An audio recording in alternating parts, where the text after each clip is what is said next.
Our environment consists of all of the stages in our development prior to where we are, which include everything that went before, and also the situation that we find ourselves in at the moment. So let's just go over what our situation is in terms of where we came from.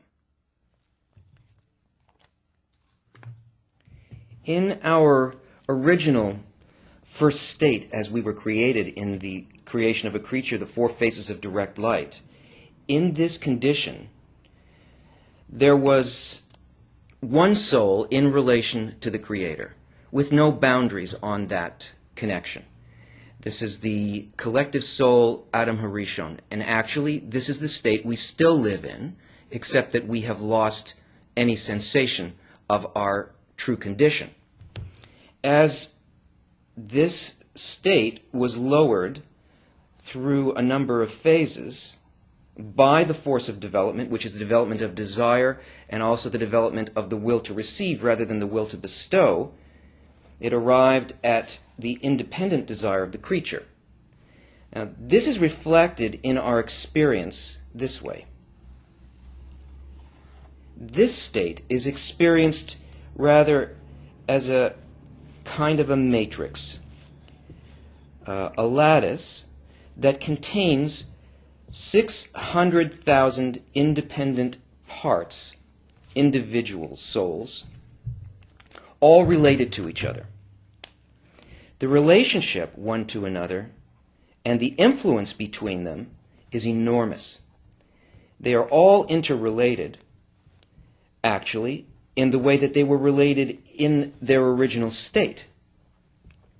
But the awareness of this relationship is lost to each of the individual parts. Anything that is done in one of these parts, which is an individual desire, is felt through this interconnection in every other part. That is, there is an influence, an enormous influence, that is felt throughout the entire system, given the condition or the interaction of the desire of any one of these. So nothing inside here actually functions as an individual.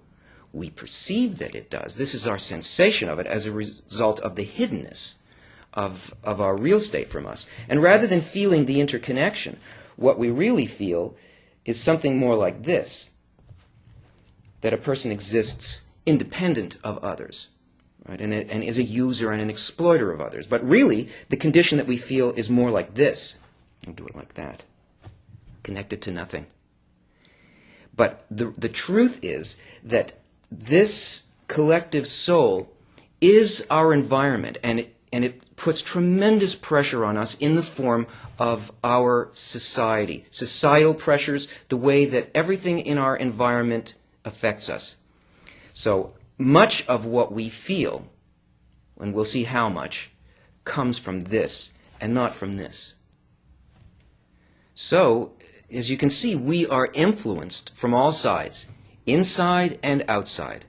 And yet, freedom is still achievable, even in the material world, in this lifetime, and not in some other world, as most religions say.